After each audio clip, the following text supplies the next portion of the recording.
Hello friends, मेरे प्यारे बच्चों। बच्चों, आज है आपका 2018 से सेट नंबर 36। हम लोग जो आपको सेट करा रहे हैं कंटिन्यूटी के साथ में, उसी से आपका ये सेट नंबर 36 है। इसके बाद आपका ये एसएससी का 2018 का सेट खत्म होने के बाद में हम लोग आपको 2016 के भी सेट प्रोवाइड करा देंगे। उसकी एक अलग से हम लोग प्लेलिस्ट बना देंगे, उसको आप वहाँ से देख सकते हैं। ये स्टूडेंट, फिलहाल आज का ये जो सेट है ये है सीजीएल प्री टेस्ट 2019 में एग्ज़ाम कंडक्ट हुए थे, उस एग्ज़ाम से ये आपका है। और यहाँ से 2018 एग्ज़ाम में छपा हुआ है, वैसे है ये 2019 के एग्ज़ाम। फिलहाल हम लोग अपनी बात को शुरू करते हैं। अपना सेट का पहला क्वेश्चन आपके सामने रखते हैं। क्या कह रहा है क्वेश्चन में? वो कह रहा है कि the dog played in the pond at its heart's content. पहले ही क्वेश्चन में उसने आपके सामने रख दिया है ईडियम। आपको बताना है select the most appropriate meaning of the underline idioms of in the given sentence. Idiom आपका टू हिज हार्ट कंटेंट, यानी कि पूरे मन भर के, यानी कि अपना मन भर के उसने जो है अपना काम जो भी इसने करना था, खेला कूदा जो भी कहा वो करा। Only up to his legs, जी नहीं। Till he was completely sick, जब तक वो पूरी तरह बीमार नहीं पड़ गया, जी नहीं। As much as he wanted to, बिल्कुल मन भरने का मतलब यही है जब तक आपका जी करे तब तक। जब आपका जी भर जाएगा यानी कि मन भर जाएगा, बस फिर बंद कर दीजिए। हमारे लिए भी लागू होती हैं बातें। तो उसी तरह से ही इसका जो आंसर हो जाएगा आपका हो जाएगा फिलहाल सी, करेक्ट। क्वेश्चन नंबर नेक्स्ट देखिए। क्वेश्चन नंबर नेक्स्ट आपका एक पैराजंबल सेंटेंस है। इस पैराजंबल सेंटेंस में आपको इस सेंटेंस को सीक्वेंस में लगाना है। सीक्वेंस से मतलब आपको ये बताना है कि पहला सेंटेंस कौन सा होगा, सेकंड कौन सा होगा, थर्ड कौन सा होगा और फोर्थ कौन सा होगा। जैसे स्टूडेंट, ये आपके दो प्रकार के आते हैं। इनको एग्जाम में बोलते हैं पैराजंबल सेंटेंस रीअरेंजमेंट या PQRS के नाम से भी। टू टाइप्स के होते हैं। पहला टाइप होता है कि एक ही सेंटेंस को तोड़कर दिया जाता है कई सारे भागों में, आपको उसको कंबाइन करना होता है। और दूसरा टाइप ये है कि आपको खूब सारे सेंटेंस दिए जाते हैं, आपको उन्हें एक ही सीक्वेंस में लगाना है। यस, ये है आपके पास में। अब जरा देखें, यहाँ पे ये सेंटेंस कुछ दूसरे टाइप पे ही है कि एक बहुत सारे सेंटेंस दिए गए हैं, आपको उसे सीक्वेंस में लगाना है। यस, पहला सेंटेंस कह रहा है कि once the formalities are done you can start using your account and save time and money. यानी कि एक बार फॉर्मेलिटी पूरी हो जाए तो आप अपना स्टार्ट शुरू कर सकते हैं अकाउंट, और उसके अंदर टाइम और पैसा दोनों बचा सकते हैं। Opening a bank account can seem intimidating. Getting your account open is just a matter of providing certain details and founding your account. Fortunately, most banks follows a standardized process. देखिए, सबसे पहले तो अकाउंट खुलेगा ही, यानी कि इस sentence का पहला पार्ट हो गया आपका बी, ये कन्फर्म है।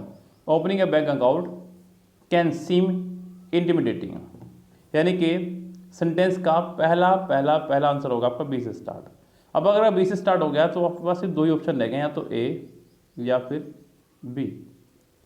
ए ऑप्शन में BDCA है और बी ऑप्शन में BADCA। सेंटेंस बी से स्टार्ट होगा, ये कंफर्म है। अब बी के बाद कौन सा आएगा देखिए। Opening a bank account can seem intimidating, once the formalities are done you can start using your account and save time and money. या फिर सबसे पहले डी देखिए। Fortunately most bank follow a standardise process, जी नहीं। Fortunately का यहाँ कोई मीनिंग निकल कर नहीं आ रहा है, ये कन्फर्म है कि यहाँ पे बी के बाद ए ही आना चाहिए। यस, या फिर लगा भी सकते हैं, क्योंकि या तो अगर यहाँ पे फाइनली होता तो सेंटेंस का आखिरी हिस्सा हो सकता था। चलिए फिलहाल आगे बढ़ते हैं। यस, डी के बाद सी और ए के बाद डी का फंक्शन लिखते हैं। Opening a bank account can seem a once the formalities are done you can start using your account and save money. यहाँ एक बात और देखने को आ रही है, ए सेंटेंस में कह रहा है कि अगर एक बार अकाउंट खुल जाए तो आप अपना समय और पैसा दोनों बचा सकते हैं।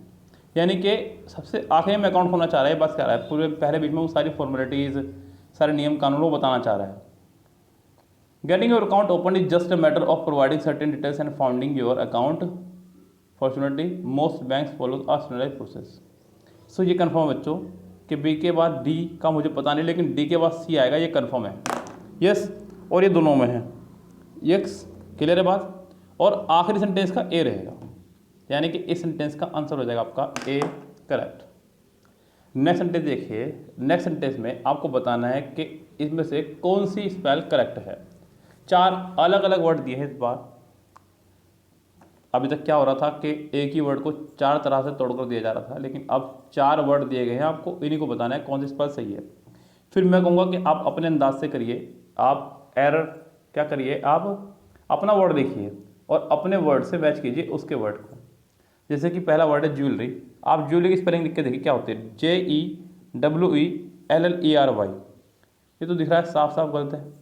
डेफिनेशन की स्पेलिंग आपने लिखी है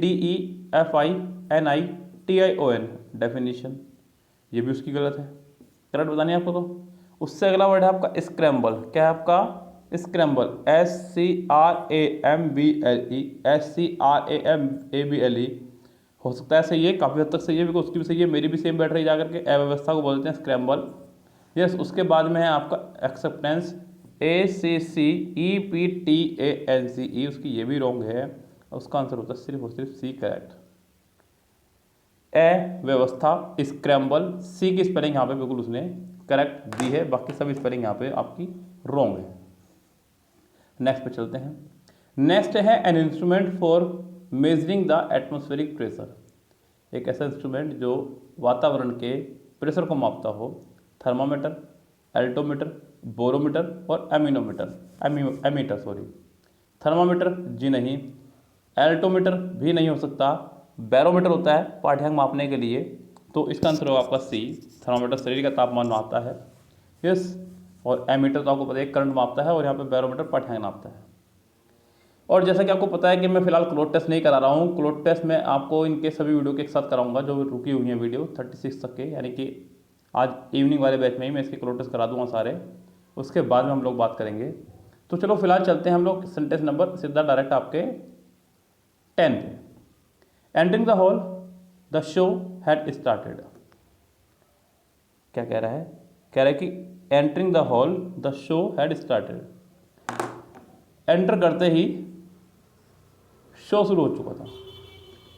सेंटेंस में जो बाद वाला पार्ट है वो परफेक्ट में बन रहा है आपका।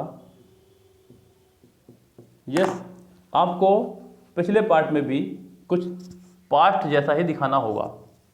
यस, एंटरिंग द हॉल का मतलब एक तरह से यहाँ पे ये स्ट्रक्चर बन रहा है कि जैसे ही मैं हॉल में घुसा वैसे ही इसमें शुरू हो गई, यानी कि नो सूनर देन वाला फॉर्मूला देख समझा ना आपने, वो लगभग यहाँ पे फॉलो हो रहा है, लेकिन जो कि गलत है। एंटरिंग द हॉल की जगह यहाँ पे आपको वैन लगाइए और फिर आप लगाइए सब्जेक्ट जो भी लगाना चाहें। यस, आप ही लगा सकते हैं, आई लगा सकते हैं, जो भी आप लगाना चाहें। When I entered the hall, when I entered the hall the show had started, ऐसे कीजिए आप इसको। यहाँ पे I, we, you, they, he, she, it, Rama से कोई फर्क नहीं पड़ता, लेकिन सब्जेक्ट आएगा, ये कन्फर्म है। When I entered the hall the show had started, sentence कुछ इस तरह होना चाहिए था, यानी कि इस सेंटेंस के भी सी पार्ट में हो जाएगी एरर, आपने एंटरिंग को उठा करके सब्जेक्ट लगाना जो भी लगाएंगे। यस, तो सेंटेंस आपका कुछ इस तरह ठीक होगा। अभी चलते हैं नेक्स्ट सेंटेंस पे। Select the most appropriate option to substitute the underline segment in the given sentence, if no substitution is required select no improvement. देखिए, सब्स्टिट्यूशन का मतलब ये होता है कि आप इसका अल्टरनेटिव भी लगा सकते हैं। यस, अल्टरनेटिव भी आप इसका लगा सकते हैं, यानी कि हो सकता है कि जो ब्रैकेट पार्ट अंडरलाइन पार्ट दिया वो ठीक हो, लेकिन हो सकता है कि दूसरा पार्ट को इसके अंदर हो वो भी ठीक हो। यस, तो जरा सेंटेंस में देखते हैं। सेंटेंस की स्टार्टिंग हुई है आपकी स्कार्सली से। जब भी सेंटेंस की शुरुआत हो स्कार्सली से या फिर हार्डली से, तो सेंटेंस में तुरंत बाद ही आएगा तो आपको हैड या डिड, तुरंत बाद ही, बिकॉज ये दोनों नेगेटिव वर्ड माने गए हैं और सेंटेंस की शुरुआत जब नेगेटिव वर्ड से हो तो हेल्पिंग वर्ब तुरंत बाद आया करती है। फिर उसके बाद आपका आएगा सब्जेक्ट, और यहाँ भी सब्जेक्ट, यहाँ वर्ब की थर्ड फॉर्म, यहाँ वर्ब की फर्स्ट फॉर्म, ये याद रखिएगा।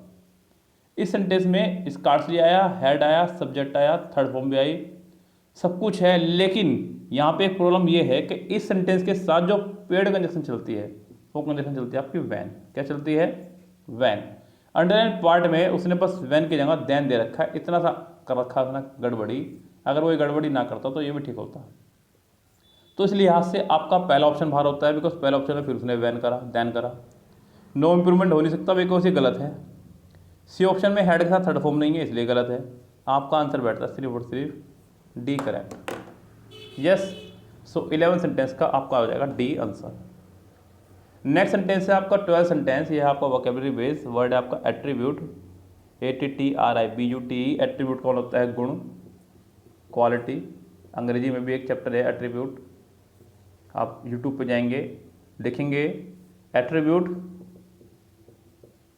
Attribute subject complement, subject complement and adjunct, yes, या पार्टिटिव, ये डालिएगा। बड़ा प्यारा चैप्टर है, आपने पहली बार सुन रहे हो आप लोग। यूट्यूब पे जाइएगा, लिखिएगा बाय सौरभ जैन, बस ये लिख दीजिएगा ब्रैकेट में, बाय सौरभ जैन सर। आपको ये लेक्चर खुल के आएगा सामने, आप इसको देखिएगा, बहुत ही प्यारा चैप्टर है। हालांकि आप चाहें तो देख सकते हैं, हमारी ये हाईली व्यूड में भी है चैप्टर ये वाला, जो हाईली व्यूड वीडियोस है हमारी, उसमें भी चैप्टर है, उसमें भी आप जाकर देख सकते हैं इसको। बहुत प्यारा चैप्टर है। तो यहाँ पे एट्रीब्यूट का मतलब है गुण। आपको बताना है इसका प्रॉपर सिनोनियम्स। पहला है रिस्पेक्ट, सम्मान, स्पीच, किसी का बारे में स्पीच देना, प्रेज मतलब प्रशंसा करना, और क्वालिटी मतलब गुण। तो इस सेंटेंस का आंसर हो जाएगा आपका D, quality he. Select the most appropriate एंटोनियम्स। आपको बताना है एंटोनियम्स। वर्ड आपका सामने ये रहा, वर्ड आपका डेफिसिट, DEFICIT, कमी, इसका मतलब होता है। आपको बताना है एंटोनियम्स। पहला वर्ड है अडेयर। अडेयर का मतलब होता है किसी बात पर टिके रहना, किसी से बात चिपक जाना। नेक्स्ट है आपका क्रेडिट। क्रेडिट तो आपको पता ही होगा, बैंक वगैरह संबंधित। उससे अगला आपका सरप्लस। क्या है आपका? सरप्लस। सरप्लस का मतलब होता है अतिरिक्त, यस, एक्स्ट्रा। आप ऐसा रखोगे हमारे पास, हमारे सर के पास जो है हमेशा प्लस में सेट्स रहते हैं, प्लस में वीडियो रहती हैं, इस तरह से अतिरिक्त। और रिमूव मतलब हटाना। तो इस सेंटेंस का आंसर हो जाएगा आपका सी ही करेक्ट। सेंटेंस नंबर देखिए नेक्स्ट 14 क्या कह रहा है। कह रहा है कि colours they say have the power to claim, specify and relax, they can energise, activate and dash. अब यहाँ 14 सेंटेंस में उसने सारे वर्ड ऐसे इस्तेमाल करे जो ऊर्जा संबंधित थे, एक्टिविटी संबंधित थे। तो आप यहाँ पे उसी वर्ड का इस्तेमाल करते हुए यहाँ पर आंसर लगाएंगे। पहला वर्ड है आपका INVIGORATE, इनविगोरेट, यानी कि ऊर्जा से भर देना, ऊर्जा से भर देना। अगला है आपका इन्वॉल्व। इन्वॉल्व मतलब किसी चीज़ में शामिल होना, होने से रहा। अगला है इंटरेस्ट, आपको पता ही है, रुचि। अगला है एनरेज। एनरेज का मतलब होता है किसी को नाराज करना या गुस्सा दिलाना। तो साफ साफ दिख रहा है कि सेंटेंस का यही आंसर होगा, क्योंकि ऊपर एनर्जाइज है, एक्टिवेट है, और साथ में एंड आया। क्योंकि एंड का एक काम है कि एंड काम करता है प्लस का। क्या करता है? प्लस का। आपके क्वालिटीज को, आपके गुणों को ये बढ़ाकर बताता है, एंड कर देता है, उसको प्लस कर देता है इसको। तो इसलिए यहाँ पे आंसर में आना चाहिए आपका A correct. An old misunderstanding exist among the two families, so they are not friendly anymore.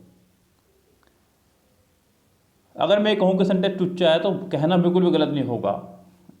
टुच्चा sentence को टुच्चा ही कहा जाए तो ज़्यादा बेहतर होगा। यस, टुच्चा इसलिए क्योंकि ज़्यादा ही बेवकूफ़ बना रहा है कुछ आपका वो। अमंग लगा करके खुलेआम उसने टू लिख दिया। यस, आपको पता ही है कि बिटवीन लगता है टू के लिए और अमंग लगता है मोर देन टू के लिए। किसके लिए? मोर देन टू के लिए। अब यहाँ तो बिल्कुल क्लियर ही कर रहा है ना, जो क्लियर कर रहा है तो बिटवीन लगेगा, ये बात पक्की है। अमंग यहाँ नहीं आएगा, बिटवीन आपका यहाँ सी पार्ट में है। तो इस सेंटेंस का आंसर हो जाएगा आपका C correct. Yes, next sentence देखिए, सेंटेंस नंबर 16 कह रहा है कि in the sentence identify the segment which contains the grammatical error. आपको इस सेंटेंस में ये बताना है कि किस सेंटेंस के ग्रामेटिकली पार्ट में एरर है, इस सेंटेंस के किस पार्ट में ग्रामेटिकली एरर है, आपको सिर्फ ये देखना है। ये स्टूडेंट ज़रा देखिए मेरे साथ में, सेंटेंस पढ़िए फटाफट से क्या कह रहा है। सेंटेंस में कह रहा है कि I done a lot of work today, she said. आप लोगों को पढ़ते हुए हो चुके हैं मेरे पास लगभग 3 से 4 महीने, और कुछ बच्चे तो बहुत समय से जुड़े हुए हैं। आपको मैंने 2 बातें बताई हैं हमेशा, एक तो वर्ब के थर्ड फॉर्म और वर्ब की फर्स्ट फॉर्म में आईएनजी कभी भी बिना हेल्पिंग वर्ब के नहीं चलेंगी, बताया है। उसने यही करा, आई डन। क्या थर्ड फॉर्म बिना हेल्पिंग वर्ब के आ सकती है? जी नहीं है, कभी भी नहीं आ सकती। यस, तो ये तो कन्फर्म है कि सेंटेंस यही होगा आपका। ये अगर आप इस तरह से भी एरर निकालने सीख जाएं तो सिलेक्शन आपका कंफर्म है। ये मैं बिल्कुल दावे के साथ बोल सकता हूँ, आपके सिलेक्शन को इस तरह से कोई नहीं रोक सकता। यहाँ पे आई डन कह रहा है, ये इस पार्ट गलत है, आप सी पार्ट में आंसर लगाइए। आपके एरर कंफर्म है, बस आपका नंबर कंफर्म है, ठीक करने की आपको ज़रूरत नहीं है। यस, मेरी बात समझ में आ रही है ना आराम से। आप लोग सिर्फ और सिर्फ सेंटेंस में एरर निकाल के आइए। आई done a lot of work today, यहाँ पे आई डन नहीं, I did a lot of work today को सेंटेंस इस तरह ठीक होना चाहिए था। यस, फिलहाल यहाँ पे अगर मैं गौर करूँ सेंटेंस में तो सी आंसर हो जाएगा आपका करेक्ट, और बाकी कुछ नहीं। आपको आई डन की जगह लगाना होगा आई डिड बस। Next sentence, these glasses suits you to a T, said Riya to Vandana. जी, शुरुआत में तो मुझे भी अजीब लगा, मैंने क्या लिख क्या दिया इसने, लेकिन मुझे फिर बाद में देखा ऊपर तो पता चला कि ये एक ईडियम है। क्या है ये? ईडियम आपका 70 सेंटेंस। इसका मतलब है पूरी तरह सूट करना, पूरी तरह सूट करना, suit you to a T. इस टी का मतलब यहाँ पे टोटल से है, किससे है? इन शॉर्ट लिखा उसने, पूरी तरह। यस, टी का मतलब यहाँ पे टोटल से है। ऐसे बहुत सारे इडियम हैं जहाँ पे सिर्फ अल्फ़ाबेट का वन वर्ड ही उसने इस्तेमाल किया और इडियम बना दिया। जैसे कि अगर मैं इडियम की शुरुआत करूँ तो सबसे पहला इडियम ही आपका ABC, ये भी अपना आप में एक इडियम है ABC, जिसका मतलब होता है प्रारंभिक ज्ञान। क्या होता है? प्रारंभिक ज्ञान। आप इसका इस्तेमाल कर सकते हैं बोलने में। मैं कहने लगूँ कि I don't know the ABC of GK, मुझे GK के ABC भी नहीं पता। अब आप कहने लगे सर GK में तो ABC होती नहीं है, ABC तो मैथ में इंग्लिश में होती है। मुझे पता है भाई, ABC का मतलब यहाँ प्रारंभिक ज्ञान। आप कहने लगे सर मुझे तो मैथ्स की ABC भी नहीं पता, I don't know the ABC of maths. So ABC का इस तरह से इस्तेमाल कर सकते हैं। यस, और भी बहुत सारे इडियम्स इस तरह के हैं। यस, एक इडियम था बड़ा प्यारा कि maintains someone's Ps and Qs, ऐसे कुछ है, पीज एंड क्यूज। यस, यानी कि छोटे बड़े का ध्यान रखना, क्योंकि पी के बाद ही क्यों आया करता है, छोटे बड़े का ध्यान रखना इस तरह से। तो यहाँ पे इस सेंटेंस में हो जाएगा आपका करेक्ट आंसर 17 का। Look very good on your face, बिल्कुल। आर नॉट सुटेबल, जी नहीं। मेक यू लुक वायर्ड, जी नहीं। Need to be worn with a suit, जी नहीं। इसका आंसर हो जाएगा आपका ए ही करेक्ट। नेक्स्ट है आपका 18, बड़ा कमाल कर दिया, ब्रैकेट में लिख भी दिया वर्ब, हद ही कर दिया सस्ती ने इस बार। फ्यूज, जोड़ना आपस में दो चीज़ों को, करेक्ट सही। अनयूज्ड, जी नहीं। ब्रेक, तोड़ना। कंबाइंड, जोड़ना, इसका आंसर हो जाएगा आपका कंबाइन ही करेक्ट। नेक्स्ट सेंटेंस आपको बताना है कि इसका करेक्ट एक्टिव फॉर्म क्या होगा सेंटेंस का। इसका मतलब सेंटेंस पहले से ही पैसिव है, बिल्कुल दिख रहा है साफ, बी की फैमिली साथ उसने थर्ड फॉर्म लगाई है। आप इसका जब एक्टिव बनाएंगे तो आप सेकंड फॉर्म लगाएंगे। क्या लगाएंगे? सेकंड फॉर्म, यानी कि आपको लुक्ड ढूंढना है। क्या ढूंढना है? लुक्ड। पहले में लुक्स आया बाहर, सेकंड में लुक्ड है शामिल, सी में लुक्ड है इसमें शामिल, डी में लुक्ड नहीं है, ये रिश्ते बाहर। बी और सी में से कोई आंसर हो सकता है, ये कंफर्म है फिलहाल। सेंटेंस बनेगा आपका ग्रैंडफादर से। किससे बनेगा? ग्रैंडफादर से, दिनेश से नहीं बनेगा। सो दिनेश ग्रैंडफादर, ये कहना चाहिए सेंटेंस को। सी सेंटेंस में दिनेश लुक्ड आफ्टर बन रहा है सेंटेंस में। यस, जो कि आपका है रॉन्ग। सेंटेंस बनेगा ग्रैंड मदर से, सॉरी ग्रैंड मदर दिया आप पर, क्योंकि वर्ब के बाद जो ऑब्जेक्ट हुआ करता है पैसिव में, एक्टिव बनाते वक्त वो सब्जेक्ट बन जाता है और पैसिव बनाते वक्त वो ऑब्जेक्ट बन जाता है। यहाँ पे हिज ग्रैंड मदर है, हिज मतलब दिनेश की, तो इसलिए दिनेश की ग्रैंड मदर से सेंटेंस बनेगा, बी इसका आंसर होगा, सी इसका आंसर नहीं होगा। ऐसा हो ही नहीं सकता कि सेंटेंस का एक्टिव भी सब्जेक्ट से स्टार्ट हो और पैसिव भी उसी सब्जेक्ट से स्टार्ट हो जाए, ऐसा नहीं हो सकता। अगला वर्ड है आपका इल्यूमिनेट, प्रकाशित करना। जिस किसी चीज़ को, ऐड मतलब जोड़ना, इरेज मतलब हटाना, लाइट मतलब प्रकाशित, डार्क का मतलब अंधेरा करना। इस सेंटेंस का आंसर हो जाएगा आपका डी, करेक्ट, डी, डार्कन, अंधेरा करना। यस। नेक्स्ट सेंटेंस देखिए, नेक्स्ट आपको 21, चूज, आपको बताना है कौन सी स्पेलिंग करेक्ट है। यस, चूज, चूज, चूज और चूज दिख रहा है आपको यहाँ पे, सभी स्पेलिंग सेम सी हैं। यस, तो फिलहाल अभी इसका ऑप्शन देखते हैं हम लोग, स्पेलिंग लिख के देखिए, आपका करेक्ट आंसर पता चल जाएगा। बहुत अच्छा सा वर्ड दिया उसने यहाँ पे, चूज यहाँ पे होना चाहिए था, जो कि आपकी डी स्पेलिंग यहाँ पे हो जाएगी करेक्ट। 21 का आंसर हो जाएगा आपका डी, करेक्ट। 22 देखिए, आपको बनाना इसका passive. Ananya plucks fresh flowers from the garden everyday, आदत है उसकी। यस, तो यहाँ पे देखिए ध्यान से, उसने लगाया आपका प्लक्स, PLUCKS, यानी कि वर्ब की फर्स्ट फॉर्म में एस या ES, आप बना दीजिए यहाँ पे is, MR plus third form. कितनों में है? पहले में नहीं है, दूसरे में नहीं है, तीसरे में है, चौथे में है। लेकिन सेंटेंस बनेगा आपका फ्रेश फ्लावर्स से। फ्रेश फ्लावर्स आपका सिर्फ दोनों में ही है, लेकिन ऊपर सी वाले में गार्डन कर दिया है, इसलिए सी वाला आपका रेस से बाहर हो जाएगा, डी इसका आंसर हो जाएगा करेक्ट। 23 आपका आ चुका है, फिर से एक करेक्ट ऑर्डर में सेंटेंस को लगाना। A man on a bike had to ride on the pavement. देखते हैं आगे ऑप्शन क्या है हमारे पास में। और when he tried to plunge on to the road a car hit him, as the bus inched through the evening light, the traffic grew. There was no space on the road anymore. Sentence का पहला part देखिए, sentence का पहला part साफ और साफ दिख रहा है कि ए ही होगा। A man a bike on a bike had to ride on the pavement, क्योंकि सेंटेंस की शुरुआत डायरेक्ट हुई है मेन सब्जेक्ट से, अ मैन से। सेंटेंस का पहला पार्ट होगा आपका ए। ऑप्शन से भी खेलना है और मुझे सेंटेंस में ऑप्शन भी बाकी ऑप्शन देखने हैं। ए सिर्फ और सिर्फ सी ऑप्शन में आया है आपका ADBC, सो इस सेंटेंस का आंसर भी आपका यही हो जाएगा। मुझे आगे पढ़ने की आवश्यकता नहीं है, बिकॉज मुझे सेंटेंस का पहला सेंटेंस दिख चुका था और उसी ने मेरा काम कर दिया यहाँ पे। यस, लेकिन बस ठीक है, आगे बढ़ने की कोई जरूरत नहीं है। देखते हैं सेंटेंस नंबर आपका सीधा 24। In ancient Greece women were not allowed to dash in the Olympic games. प्राचीन ग्रीक में वुमेन्स को अलो नहीं करते थे, कम्पीट, कोलाइड, कंप्लाई या कोप। तो मुझे यहाँ पे साफ दिख रहा है कम्पीट, क्योंकि ओलंपिक गेम है, वहाँ पे क्या करने जाएगा बंदा, कम्पीट ही करने जाएगा। तो in ancient Greeks women were not allowed to compete in the Olympic games, यानी कि इस सेंटेंस का आंसर हो जाएगा आपका ए, करेक्ट। नेक्स्ट सेंटेंस देखिए, sentence number 25। The part of a country's government responsible for its legal system. Country की government का वो पार्ट जो कि जिम्मेदार हो उसके लीगल सिस्टम के लिए। पहला है judiciary, yes, legislature, police, executive, इसका आंसर पहला ही करेक्ट हो जाएगा, जुडिशरी।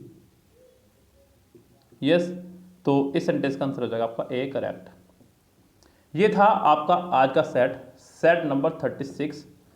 अब आपको ये भी जानकर अति प्रसन्नता होगी कि आज जो है आपने CGL के प्री टेस्ट फिनिश कर लिए हैं। आपको क्लैपिंग करनी होगी अपने लिए ही। अब कल से आपके स्टार्ट होंगे CGL के मेंस के सेट।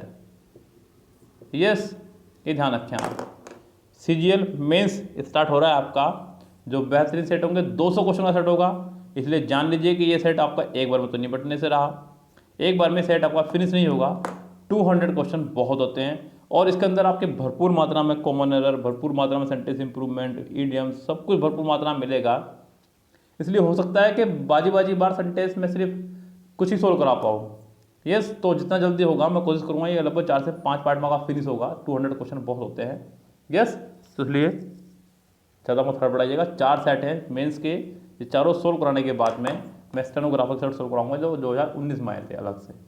जो मेरे पास अलग से बुक है उसमें देख कर कराऊँगा आपको मैं। फिलहाल चलते हैं, लेते हैं आपसे विदा, और इस उम्मीद के साथ में कि आप चैनल को सब्सक्राइब, लाइक, कमेंट भी करेंगे। फिलहाल आपसे लेते हैं विदा। Goodbye, have a nice day, see you tomorrow, शब खैर।